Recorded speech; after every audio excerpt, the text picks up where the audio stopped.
Hari ini kita masuk di dalam firman Tuhan mengenai tentang akhir zaman. Bagaimana sikap kita sebagai orang dunia? Ya. Akhir zaman bagaimana sikap kita menjadi orang-orang pilihan Allah, karena Tuhan ingin supaya kita bekerja sesuai dengan rencana Tuhan. Saya akan mengeluarkan bola-bola ini karena saya pada waktu mandi Tuhan bicara dengan bola-bola ini. Saudara, kita akan baca firman Tuhan di dalam 2 Petrus. 2 Petrus pasal yang ketiga, ayat yang ketiga. Begini bunyi firman Tuhan. Yang terutama harus kamu ketahui ialah bahwa pada hari-hari zaman akhir akan tampil pengejek-pengejek dengan ejekan-ejekannya, yaitu orang-orang yang hidup menuruti hawa nafsunya. Amin. Saudara, mari kita simak firman Tuhan pada malam hari ini mengenai tentang yang terutama. Berarti yang dikatakan yang terutama adalah pada intinya seluruh dunia ini akan menghadapi masalah ini, di mana akan tampil hari-hari itu adalah pengejek-pengejek. Apa sih yang disebut pengejek? Dengan ejekan. Maksudnya seperti apa? Yaitu orang-orang yang hidup menurut hawa nafsunya. Mari saudara, kita akan perhatikan firman Tuhan. Ada pensil. Kita akan perhatikan ada 2 hal yang harus kita tahu, tampil pengejek-pengejek dengan mengejek. Itu yang harus kita perhatikan. Bahwa di dalam dunia banyak hal yang harus kita selesaikan. Pertama-tama, di sini dikatakan adalah tampil pengejek.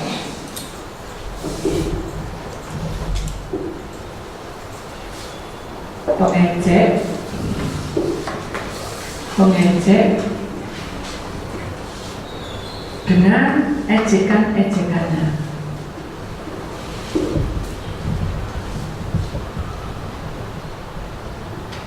Kemudian yang kedua, persoalannya adalah orang-orang. Ini yang dikatakan orang-orang yang hidup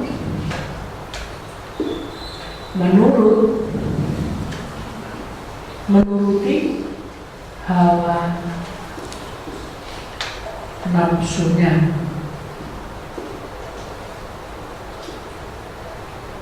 Mari kita perhatikan baik-baik yang ini dulu, saudara. Tampil pengejek dengan ejekan-ejekannya. Manusia di muka bumi ini, dia tidak akan bertahan hidup tubuhnya, saudara. Tidak akan bertahan hidup rohnya, tidak akan bertahan hidup jiwanya. Kalau di dalam proses kehidupan manusia ini selalu menderita.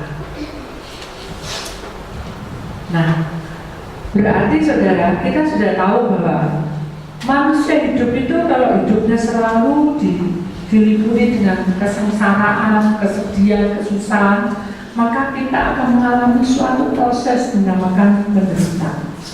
Pada di dalam firman Tuhan katakan di dalam buku yang dikatakan di sini, yaitu Petrus, ada 2 Petrus, tampil pengejek-pengejek dengan ejekannya. Berarti saudara, di antara kehidupan kita di seluruh dunia ini, saudara, ini menunjukkan bahwa dunia ini memiliki sikap tidak sehati.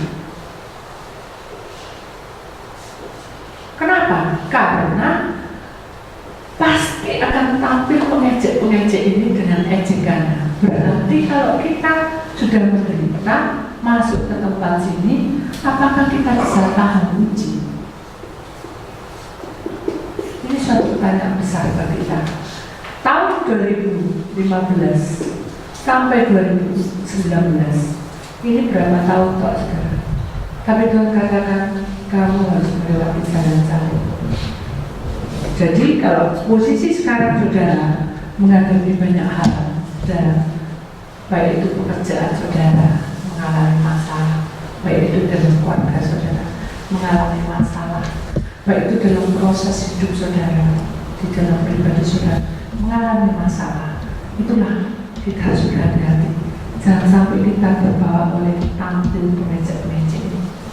Kalau ada sekarang di sekeliling kita, mungkin teman kita yang kita harapkan, orang yang kita cintai, orang yang kita perhatikan, orang yang kita satu-satunya membuat kita kuat, tiba-tiba berubah. Kita harus sadar, tampil pengejek-pengejek itu pasti ada. Jadi kita harus siap. Bagaimana caranya, Bu? Kalau saya tidak siap, contohnya seperti apa? Kita ini sudah berusaha baik-baik, kita tidak pernah menyakiti orang, tidak renungkan.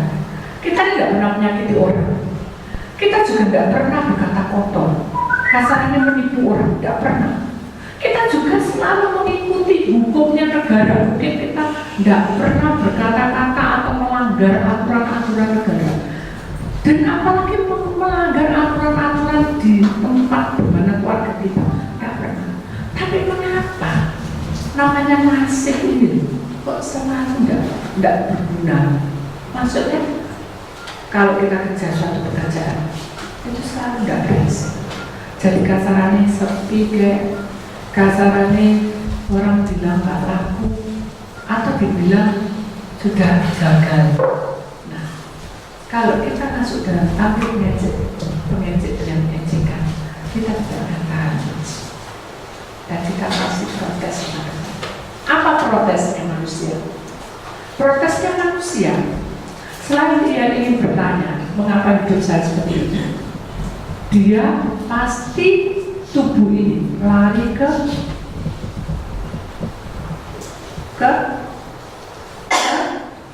kemana ini? Ke dukun kan? Orang pintar. Apa bedanya dukun sama orang pintar, Bu? Kalau dukun, saudara, dia pakai ilmu, ya. Tapi kalau orang pintar pakai ramalan. Tahu ramalan? Jadi nanti saudara akan kasih sesuatu dan itu dihafalkan. Nah, kalau kita pergi ke sini, saudara, ada orang juga berhasil. Contoh aja, ketika saudara membeli suatu makanan, ya, enak, ruangnya pol, sampai ngantri 3 jam, 4 jam. Tapi begitu makanan dibawa pulang, enak, halo, enak, loh, kan sudah dingin, Bu. Ya, rasanya beda. Nah, bukan berarti kita ngecek, oh, itu dia pakai dukun. Itu hak mereka, saudara. Itu hak mereka. Jadi kita tidak bisa menghakiminya. Proses itu tidak bisa dihakimi. Contoh seperti ini. Waktu saya mau mandi, saya cuci baju Austin, karena belum datang, saya pikir saya cuci. Ini tuh ngantol semua di tempatnya. Di mana saya kalau sudah cuci, saya taruh gitu supaya nggak ke semua airnya, nggak keluar. Jika itu di apartemen, jadi saya taruh dulu di kering baru PP. Nah ini salah satunya nyantol di sana. Sudah berminggu-minggu mungkin, ini lupa ambil. Jadi itu nyantol. Begitu saya cuci, Tuhan itu bicara, lihat ke atas, yang bagus. Tak lihat kayaknya apa, gak ada yang istimewa kan? Dia kan tiap hari mandi kelihatan. Akhirnya dia bilang, itu berbulan-bulan. Terus saya lihat, oh iya sih, ya, saya mencelutuk aja. Kan kadang kita gitu, Tuhan itu bilang, perhatikan, ya asal kita nggak minta aja. Iya sih, Tuhan ini kan bola-bola Natal. Kan gitu Natal ini. Begitu saya, Tuhan diam, masuk ke rohnya dia. Dan dia berkata, sini, ya, perhatikan. Saya ngincang ini dari atas, lihat. Ya benar apa ini sini kan gitu loh. Ternyata Tuhan tunjukin suatu pengertian. Kamu nanti khotbah mengenai tentang tahan dan orang tak kuat lari ke sana ke sini, itu seperti bola-bola. Kepribadian mereka itu seperti di suatu bola kaki. Hidupnya itu seperti ini. Satu ini pribadi lepas pribadi. Walaupun mungkin ya saudara, mungkin di antara teman-temanmu itu kita cocok karena kita sehati pada merah, pada kuning, pada hijau, tapi tidak bisa bau. Kenapa? Karena memang sudah cetakannya belum begini. Oh iya Tuhan, saya bilang itu. Terus dia bilang ambil salah satu. Saya ambil salah satu. Saya bayangin saya ambil satu gini. Ingat, hidup manusia, kekuatan manusia, kepintaran manusia, segala macam yang ada di dalam pikiran kita menjadi sukses dan tidak sukses itu tergantung di sini, di bola-bola ini. Kasarnya lingkup kita ini seperti ini, muter-muter ya ke sini lagi. Kita lumayan apa, gagal gak gagal, putar terus di sini. Tapi namanya tetap hidup, itulah manusia. Dan kita. Nah, sekarang bagaimana caranya supaya bola ini memiliki kuasa, makna?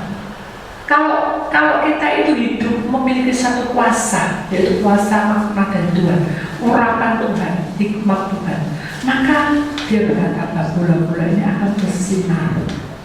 Hidup manusia itu tidak meletak, tapi akan bersinar. Otak itu tidak terputar-putar, kita cari uang, muter cari uang, cari uang pagi, siang malam lagi balik lagi kayak mulai muter-muter gitu. Kita tidak ada perubahan. Yang mengubah bola ini supaya tidak bulat tapi bersinar dan percaya dan memiliki kuasa, itu hanya Tuhan. Jadi hidup manusia ini seperti terkungkung seperti bola-bola ini. Walaupun mungkin warnanya sama hijau, tapi dia tidak akan bersatu. Kenapa? Karena sudah ada ciptaannya sendiri-sendiri. Tuhan katakan, Allah Bapakku itu menciptakan manusia itu seperti ini. Tidak akan berubah bencong, bengkong, dan bulan ini. Karena aku tidak memperanakannya. Dengan seiringnya waktu, walaupun mereka ini segerombol, tapi mereka itu memiliki suatu sikap. Masing-masing tidak bisa sama. Antara kuning ini dengan kuning ini tidak bisa sama. Hidup manusia juga gitu, tidak bisa sama. Tapi kita harus tahu, selama kita terkungkung di tempat ini, kehidupan kita seperti bola ini, tapi Tuhan ini, hidup kita ini berguna. Sekalipun kita ini tidak dapat apa-apa. Terus saya bilang, habis cuci-cuci, apa sih maksudnya berguna? Satu, kesaksian. Ya, masih ingat kamu ada orang yang sakit kanker. Oh ya, saya ingat waktu itu kita doakan sakitnya hilang. Dia cek segala macam sampai ke Pena, sampai ke Tiongkok, Guangzhou, tidak ada penyakitnya. Dokter bingung, mau kayak ngobrol. Dia tersenyum dan dia bilang, aku memakai Tuhan Yesus. Oh hebat Tuhan. Dan itu selama waktu itu kurang lebih 15 tahun. Ya, 15 tahun. Kenapa? Karena kita itu di bola-bola ini. Kayak apa tetap bola-bola. Kalau kita memiliki sakit, ya, pasti kalau kita tidak jaga sungguh, ya, itu akan kambuh. Kenapa? Karena kita tidak lepas dari sini. Kalau kita punya sakit kanker, ya kanker itu pasti timbul lagi. Kalau kita punya sakit tumor bisa tumbuh lagi. Kalau punya sakit jantung lagi. Karena kita ini punya gini. Tidak bisa kemana-mana, ya segini. Setiap pribadi. Jadi bagaimana caranya Bu supaya penyakit itu tidak akan kambuh lagi? Dasarnya gitu. Tuhan sudah berpesan, jangan kamu makan goreng-gorengan. Yang penting jangan makan 2 kali. Ya, 1 hari, 2 hari, sebulan, setahun, 2 tahun, 3 tahun, sudah 4 tahun itu mundur dari dia sudah 15 tahun, jadi 11 tahunnya nggak makan, 4 tahun mulai makan. Yang pertama mungkin 1 bulan sekali, mungkin 3 bulan sekali, lama-lama tiap hari, hampir makan 2 kali, sarden, kalian kan misalnya, kan itu pengawetnya banyak. Akhirnya saudara, dia mulai kerang-kerang lagi. Kenapa ya? Kerang-kerang kok penyakitku kambuh lagi? Akhirnya dia cek. Pada waktu itu dia sempat berdoa dengan saya. Saya bilang, kita puasa aja, hanya puasa. Ini pendoa sudah begitu puasa. Dia bilang, ya apa yang naik? Pergi enggak ke Guangzhou? Kalau kamu mau pergi-pergi yuk, tapi jangan melanggar. Apa sih dilanggarnya? Pokoknya makanan, ya. Yang penting hati, jangan galau, jangan bimbang, ya. Begitu dia sudah pesan tiket jauh-jauh hari 1 bulan atau 1 tahun jalan, saya lupa. Hari demi hari dia tuh mimpi, ya. Setiap kali dia mimpi, kenapa ya aku mimpi? Katanya, mimpinya apa? Aku mati, kayak di tempat mati. Terus ya kita doa, begitu doa, dia bilangin, karena kamu melanggar anak, aku ingin kamu tuh lepas dari penyakit ini. Mau enggak? Terus dia bilang, aku mau. Begitu dia melakukannya puasa 40 hari, tapi dia tidak bisa melepaskan kalengan itu. Tuhan berkata, jangan mencobai aku. Tidak. Kalau kamu sudah sakit jantung, jangan cobai aku. Kalau kamu sudah punya kolesterol, jangan mencobai aku. Kalau kamu mencobai, siapa yang bertanggung jawab? Tahu sudah maksudnya? Gini, saya terangkan sekali lagi. Hidup manusia itu seperti panah, ya saudara. Panah kita yang menuju ke siapa? Ke Tuhan atau ke iblis? Ya saudara. Selama kita itu kencang, hidup kita, jalan kita setahap, mungkin kita kacau, tapi kita tetap kencang. Mungkin kita hancur, tapi kita tetap kencang. Siapa yang bela? Halo? Siapa yang bela? Tuhan, ya. Nah, karena orang ini juga sakit, dia selalu kuat sampai di sini. Tapi begitu dia sudah tidak tahan, dia mulai melanggar. Bagaimana bisa jalan lurus? Masih bengkok, tidak? Nah, dengan arah bengkok ini, apakah Tuhan beserta kita? Halo? Dengan pelanggaran seperti ini, apakah Tuhan beserta kita? Tidak bisa. Kenapa? Karena iblis sudah ambil alih di sini. Asal nyawa, bukan nyawa yang diambil, tapi tubuh, roh yang diambil iblis.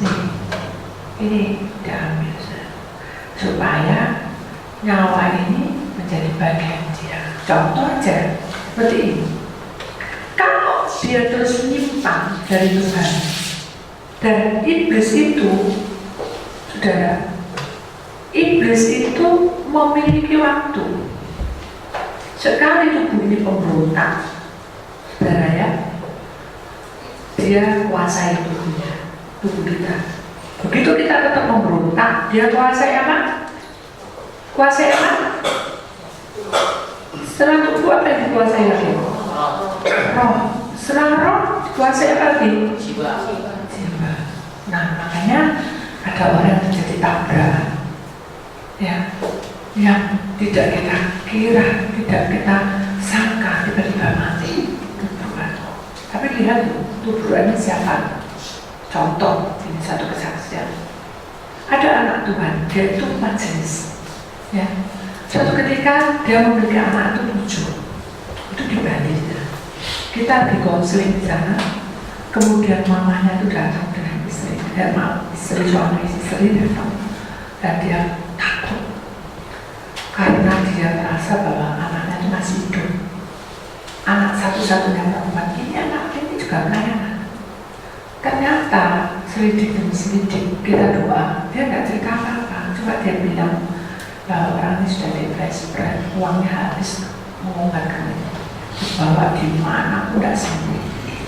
Akhirnya kita doa, dengan singkatnya Tuhan tunjukkan bahwa kamu ini depresi mengenai meninggalnya anak. Dia teriak, benar, aku tidak terima dipukuli badannya. Aku ini tidak pernah melanggar Tuhan. Aku masih seperti itu, aku majelis dulu. Aku percaya penuh dan di gereja itu kehidupanku. Tapi mengapa anakku satu-satunya perempuan diambil oleh Tuhan? Apakah Tuhan ini nggak ngerti kalau dia itu pelayanan? Kenapa? Itu kejadiannya dia dengan pacarnya, dengan beberapa orang yang naik mobil. jalan tol ada bis yang besar, troli atau truk saya lupa, itu dorong itu terus guling, begitu guling si pacar ini tadi, yang perempuan ini tadi itu sempat bangun, dia kepalanya natap di trotoar, pacarnya pingsan, dia sempat bangun kalau pacarnya itu geret pinggir kan di tengah, kan mobil banyak, dia geret itu sempat itu. Setelah itu dia menangis, dia itu karena darahnya, oh ini kena otaknya, itu pecah, mungkin bisa membaut jadi satu darah dengan otaknya, langsung tidak meninggal. Dibawa ke rumah sakit, bagaimana sudah meninggal. Nah, kenapa hal itu terjadi? Nah, kan tidak ngerti. Akhirnya dia sudah gini aja Bu, puasa Ibu. Ayo kita puasa, kita masuk. Kalau Tuhan izinkan kita pasti bisa masuk dunia roh. Baik, dia pulang tuh ngomel. Mana ada ya orang kok masuk dunia roh? Gini enggak kan gitu. Nah, tetap aja kan datang puasa. Sudah puasa Bu, sudah suaminya sudah puasa, siap kita masuk dunia roh. Ya, Ibu harus percaya ya Bu ya. Tuhan tahu. Sebelumnya datang, Tuhan bilang, ini loh orang kita percaya. Ya sudah ya apa Tuhan, ya mengalir aja. Ya udah, ini loh Bu, dunia roh ini tidak kelihatan. Tapi kalau kita masuk, Tuhan izinkan, pasti Tuhan buka jalan. Ya, sebelum doa, dia bilang lagi, Bu, mau tanya, ya kenapa Bu? Menurut firman Tuhan, saya mulai pakai firman Tuhan. Menurut firman Tuhan, bukankah orang mati tidak bisa bangkit? Saya bilang, Bu, memang kalau Tuhan kehendaki waktunya mati tidak bisa bangkit. Tapi kalau Tuhan kehendaki mati, bangkit kok. Lazarus 3 hari yang kubur bangkit. Dan saya tidak berharap bahwa hari ini anak ibu sudah mulai dari 10 tahun, 9, 12 tahun atau 15 tahun yang lalu suruh bangkit, aneh Bu. Saya bilang gitu. Kita tidak minta bangkit, kita juga tidak bicara dengan orang mati. Nah, itu yang saya tanyakan. Kenapa kamu pendeta kok ngejak doa dunia orang mati? Bu, begini, orang itu punya talenta Bu. Talenta itu macam-macam. Ada talenta pengurapan. Ketika bilang Tuhan Yesus berkata dengan kuasa dari Yesus putuskan semua perkara dan kan yang jalan nah itu talenta pengurapan. Ada juga talenta kesembuhan. Begitu orang sekarat itu Bu, sekarat dokter jangan kata ditumpang tangannya sembuhlah kamu, sembuh. Itu talenta Bu. Saya tidak punya talenta itu, tapi saya punya talenta dunia roh. Jadi Bu, namanya dunia roh itu segala roh, baik itu roh-roh yang tidak benar maupun Tuhan izinkan suatu kejadian yang mungkin di luar nalar kita. Tidak percaya? Gitu. Jadi dia itu dalam posisi itu kemana? Melengos, tidak percaya? Suaminya saudara, oh alangkah indahnya bila suami seperti itu ya dimanjain rumah. Jangan itu mah, saya dengar bicara yang sabar, mau dipijat berjam-jam. Ayo mah, kita doa biar selesai mah masalahnya. Udah mau. Saya berdoa dalam hati Tuhan, apa yang mau mah? Bukan itu bikin kata lain kok. Enggak, apa yang saya lakukan ini Tuhan? Ini saya harus bagaimana? Saya ini orang yang membantu menjadi sokoko gitu. Pokoknya itu tidak mungkin saya itu menjadi seorang engkau. Suruh mengambil aja kata Tuhan. Terus akhirnya Tuhan kasih kesaksian, sudah aku mau bicara Bu. Gitu. Bu itu dimulai gitu, mereka sih doa sama Tuhan, tidak boleh marah. Gini Bu, suatu hari saya lagi ibadah di Jombang, itu adalah apartemen tempat saya. Apartemen itu paling saya suka di mana kita masuk menyembah. Kita lagi menyembah, Bukan kita khotbah, kita lagi menyembah dengan Tuhan naik, sekarang mereka turun naik. Dan berarti. Ya. Terus pada waktu itu, saya itu menutup mata. Saya melihat di belakangnya, jadi itu bait Allah itu tempat saya itu di belakang tuh komputer. Di sebelahnya orang main komputer itu maksudnya yang membuat nyanyian itu. Kan kita nyanyi menyembah. Jadi dia lagi ngejar tugasnya. Saya lihat ada orang lagi di situ. Rambutnya kerimun. Itu. Saya nggak kelihatan siapa, nggak jelas, tapi orang lagi tak pikir itu maling. Maka Tuhan, Engkau berkuasa. Saya nggak mau buka karena saya menyembah. Iblis itu kan macam-macam. Dia berusaha untuk gagal. Bahwa orang topo itu dikuasai supaya kita tidak topo. Masalah gitu. Itu orang dunia. Kalau Tuhan tidak ada topo. Akhirnya saya tuh kebingungan. Ini aku udah buka pada Tuhan, tutup mata dan sembah. Begitu sembah Tuhan tak ambil. Dalam nama Tuhan saya putuskan Tuhan roh perampok, roh pencurian, begitu saya. Tapi tetap jalan saya. Ini jalannya. Kayak orang permisi gitu, kayak lagi ini. Kan saya jadi kebingungan. Oh, ini berarti setan. Kan gak bisa ditebing. Terus dalam tengging dalam Yesus kuasa kamu putuskan roh jahat, roh santet, kuasa putus, roh iblis, roh orang mati, roh apa, putuskan semuanya. Malah dia deketin liatin saya. Kalau saya kayak saya takut tuh pengalaman. Terus saya menyembah Tuhan, singkatkan yang tersembunyi Tuhan. Ada apa ini di dalam itu? Ternyata Tuhan ini orang mati ya. Oh, lalu apa yang saya lakukan? Doa. Begitu saya doa, Tuhan kuasai saya. Besok doa kuasai anak ya. Akhirnya saya dengan kalau saya sangat disuci, saya berdoa. Ternyata saudara, itu orang tubuhan, saudara, di depan samping gang soto-soto, depan ada gang soto mati sep di situ saudara. Namanya Pak Kaya tukang sampah. Saya baru ketika dia saksi. Roh orang mati kan dia ngomong, hei, roh orang mati dia ngomong yo, gitu. Karena dia majelis. Saya bilang, saya nggak bisa omong. Tapi dia ngomong sama malaikat. Dia bilang bahwa saya itu senang mendengarkan puji-pujian. Terus saya tanya, memangnya orang mati di mana Tuhan? Dengarkan anakku, dibuka satu rahasia. Orang mati itu ada dua jalan. Ini alam sadar, ini alam roh. Nah, orang yang nyangsang, yang hidupnya itu tidak sampai ke kemah perhentian, ini di tengah situ. Nah, kalau ini tidak diselesaikan, ini tidak bisa, harus diselesaikan. Ini hanya dua oknum yang tahu, Tuhan dan setan. Ya.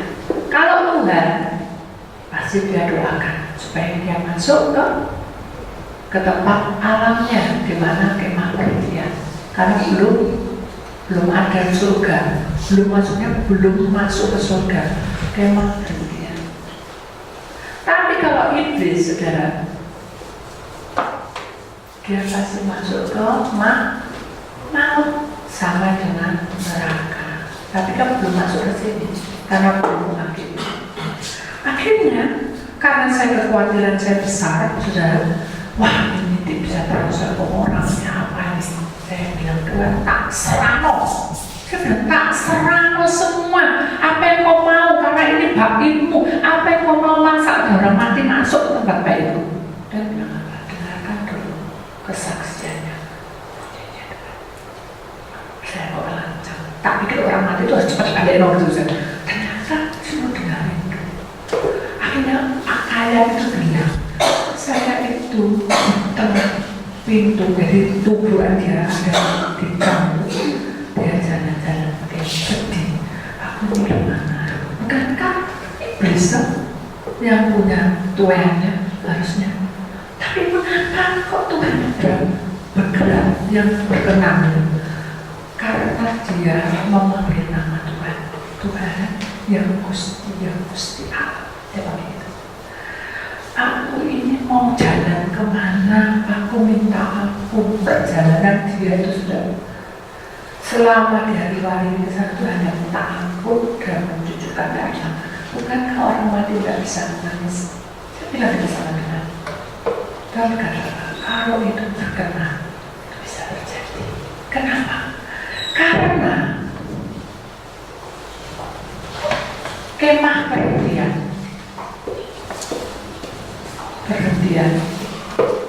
ini adalah tempat penampungan sementara sebelum Tuhan Yesus menghakimi kita. Di mana kemah perhentian ini, saudara, ada banyak masalah di situ. Orang mati itu karena kesugihan minta ampun diampuni. Orang yang bejat hidupnya, perempuan sampai dia punya sakit yang ganas mati diampuni masuk kemah perhentian karena dia minta supaya dia percaya supaya Tuhan ikut campur tangan. Orang yang sakit ginjal, orang yang sakit paru, semua bermasalah. Di saat pengumpulan kemah perhentian itu, saudara, itu ada beberapa malaikat yang memberikan daun, namanya daun kehidupan. Jadi umpama dia sakit kanker, dia kasih daun kehidupan ini, dia makan ke dia. Itu saya lihat, saudara. Pernah saya dibawa ke sana. Jadi yang namanya pakaian ini bukan memerlukan daun kehidupan, dia memerlukan keselamatan yang kekal. Pada waktu itu dia bilang, Tuhan ya Gusti Allah, bimbingan aku. Terus ujian kita tuh masuk, saudara. Nyanyi juga. Kita nyanyi kan setiap hari Senin kita nyanyi. Dia mencucukkan air mata, dia nongkrong di situ, di tempat yang depan toko saya jauh itu, ditunjukin itu. Ampunnya, aku punya salah karena aku tidak mengenalimu. Tapi ujian ini mengenai hatiku, aku mau jadi milik. Ketika dia berkata aku mau jadi milik, diizinkan Tuhan bertemu dengan saya lewat saya menyembah. Oh gitu dong Tuhan. Terus bagaimana kelanjutannya? Dia langsung. Terus bagaimana kelanjutannya? Tidak mungkin. Terus bagaimana kelanjutannya? Terus saya bilang, saya doa sama cucu 3 hari kalau tidak salah, lupa 3 hari. Hari yang ketiga, saya melihat sinar yang besar itu, para malaikat itu membasuh kaki. Sebelum dibasuh dia berkata, percayakah kamu Pak bahwa Tuhan itu menyelamatkan itu? Nggih, kula percaya. Ya, saya percaya.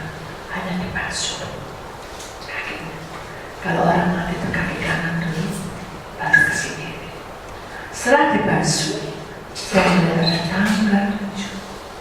Tangganya 7. Lalu saya naik tangga 1, masuk Pak. Malaikatnya bahasa roh kan, bahasa ini. Tangga 1, tangga 2, tangga 3, tangga 4, tangga 5, tangga 6 berhenti. Dia melambaikan tangannya. Dan dia bilang sama malaikat, bilang terima kasih ya sama Noni. Nunggu sekali dibilang Noni. Ya nggak apa-apa lah, namanya hamba, masuk mau protes. Tangga 7, pintu kemah perhentian dibuka.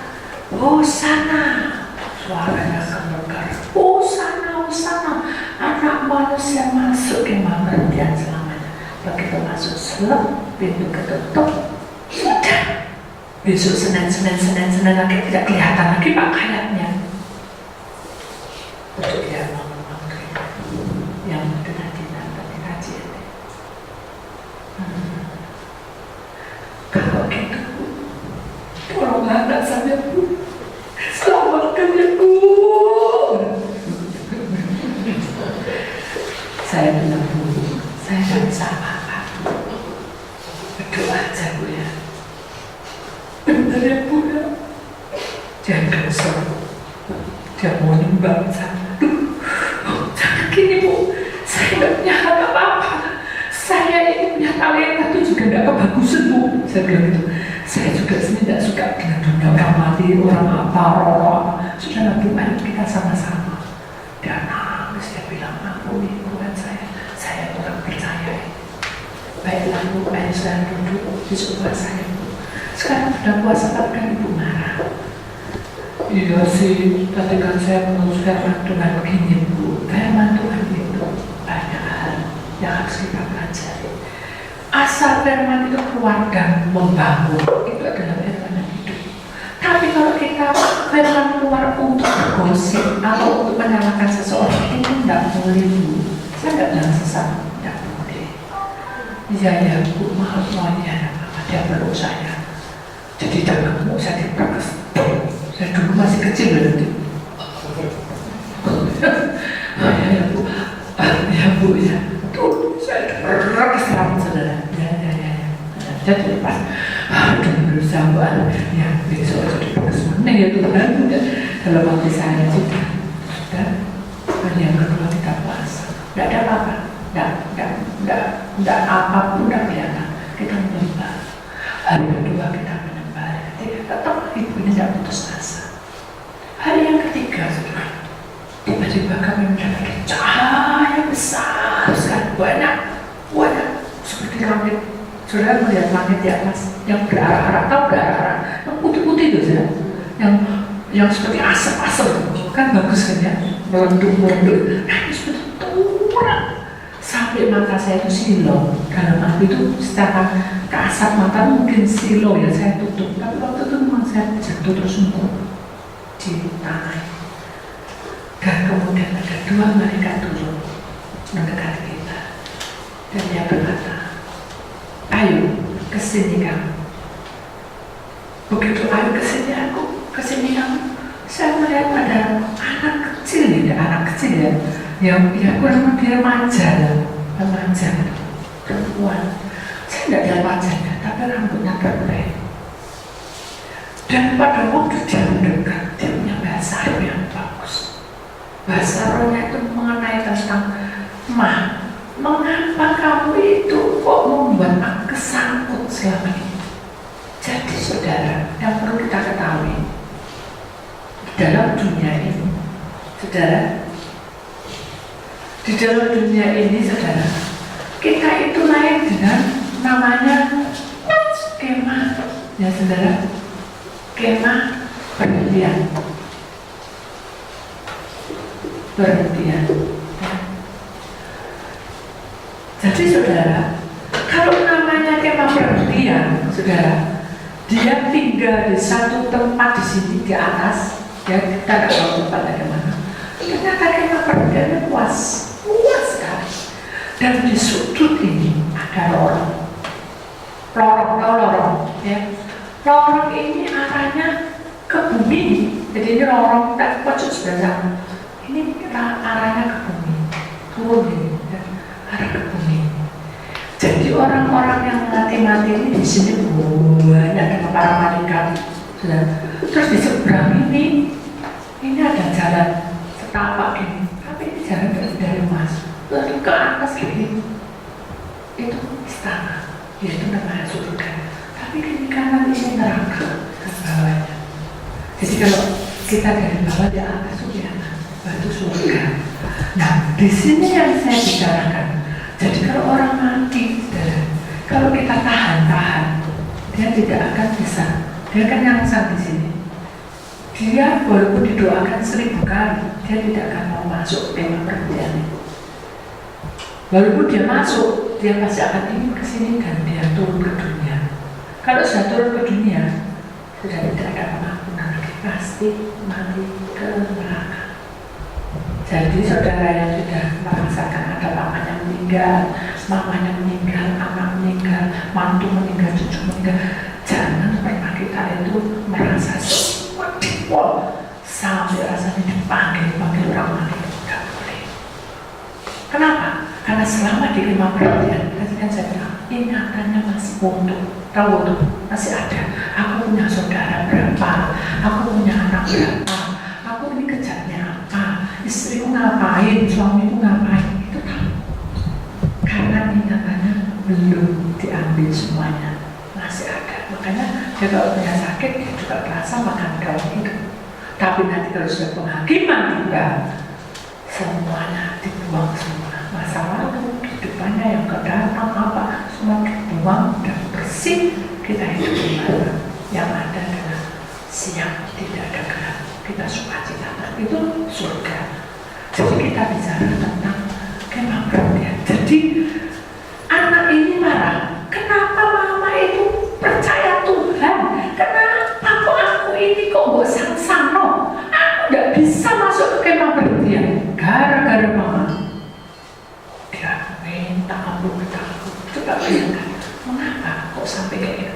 Aku tidak bisa sampai ke tempat dan ternyata saya tanya sebenarnya ada apa Tuhan? Doa dan buka. Karena anak ini dia hidup. Contohnya apa sih Tuhan? Dibuka. Padahal dia tidak cerita dan buka. Lihat ke rumahnya. Ayo masuk. Kalau saya bawa ke rumahnya dia.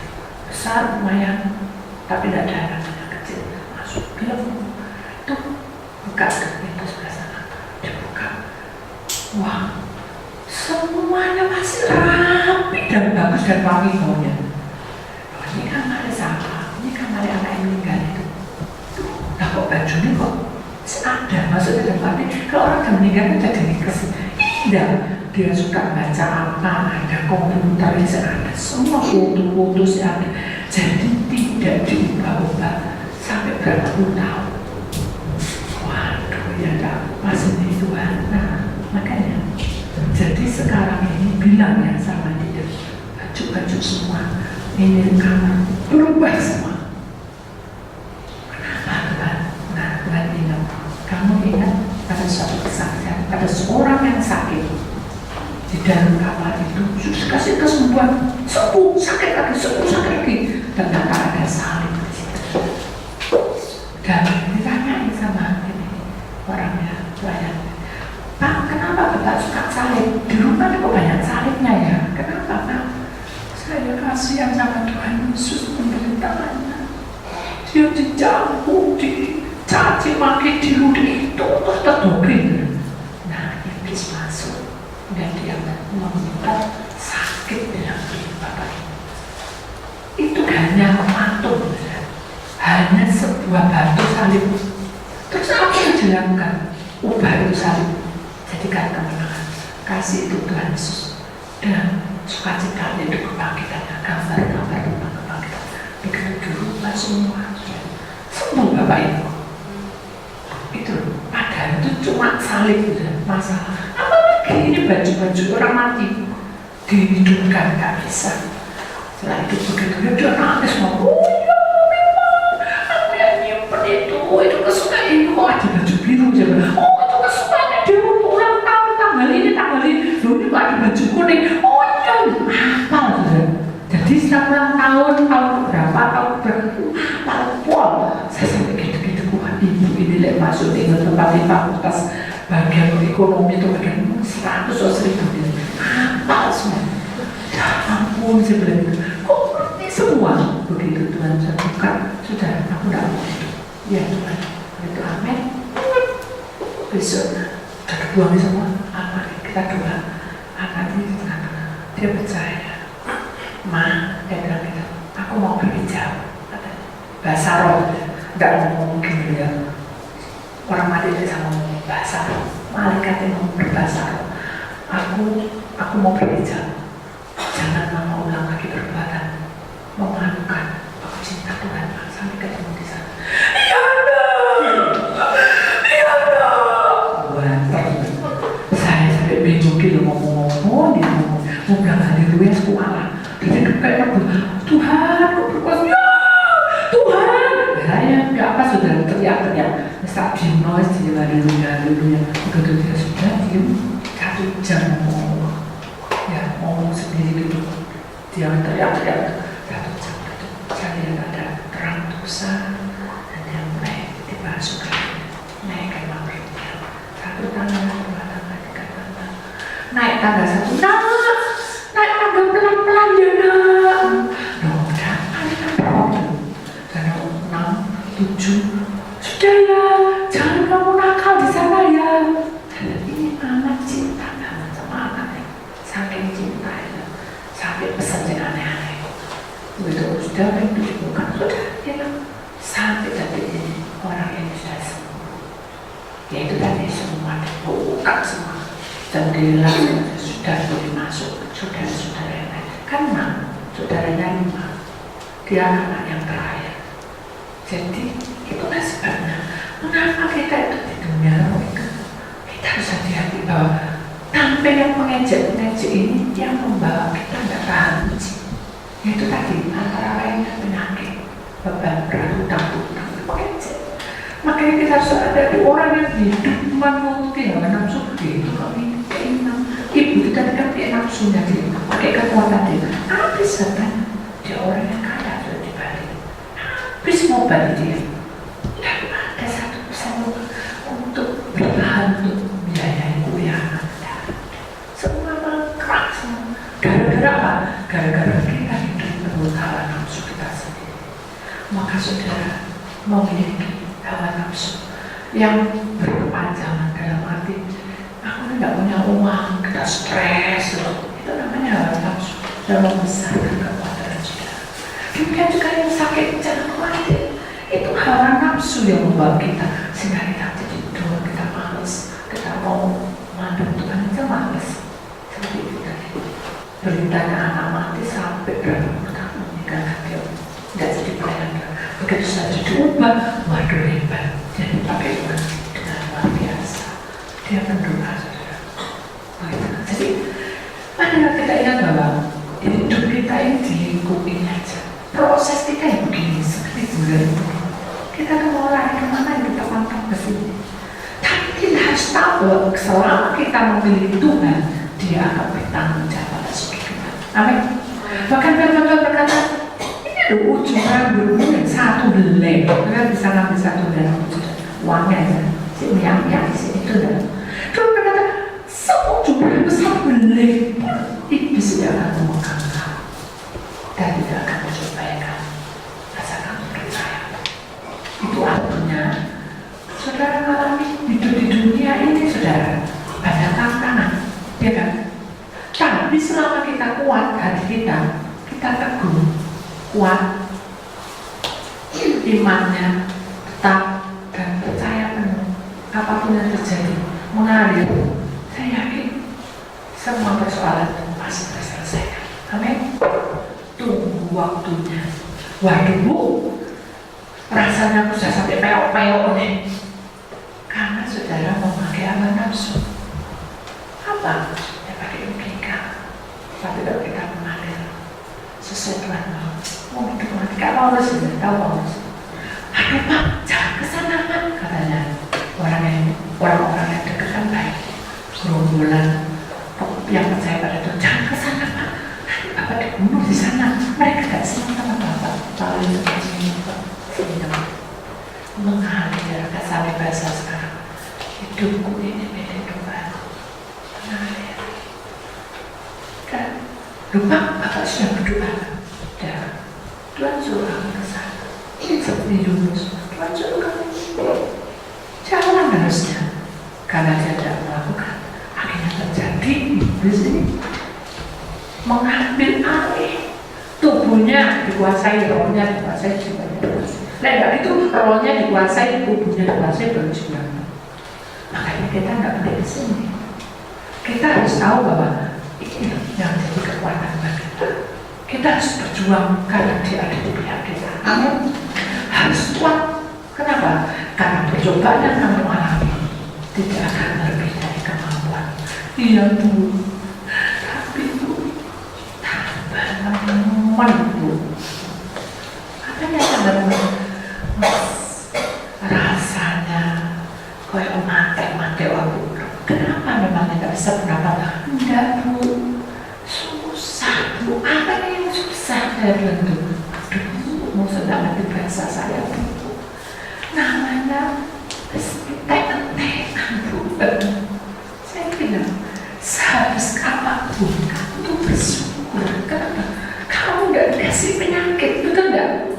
Banyak orang yang di tempat ruang ICU itu juga nggak punya uang, koma, nggak sadar, belum sembuh, nggak tahu kemana masa depannya. Kamu punya masa depan, punya pikiran, punya usaha, yang bagaimanapun juga usaha kecil besar itu Tuhan berarti. Saya ini tidak seperti itu Bu. Saya tutup langsung katanya. Sudahkah berdoa sama Tuhan? Saya berdoa, tapi tidak kayak begitu. Maksudnya saya tidak bisa ngerti Tuhan bicara apa. Terus ya langsung aja saya tutup. Terus sekarang kerja apa? Pengangguran Bu. Kok nganggur? Boleh, kata Tuhan. Usaha kamu harus berusaha. Waduh, habis Bu, katanya. Kamu tuh gimana ya? Kamu usaha itu bukan berarti kamu sedang mengumpulkan uang baru usaha. Itu namanya mau buka toko. Kalau kamu tuh bondori usaha itu semua, tubuhmu deh. Kamu pergi ke sana kerja apapun. Itu yang udah tak coba ya Bu ya. Orang kerja itu tidak boleh dicoba. Kalau kamu sudah terjun, ya lakukan dengan rela. Gak bisa kamu kayak gitu. Iya, saya lupa. Kita hidup itu perlu berjuang. Hari ini kamu berjuang seperti orang yang cangker itu.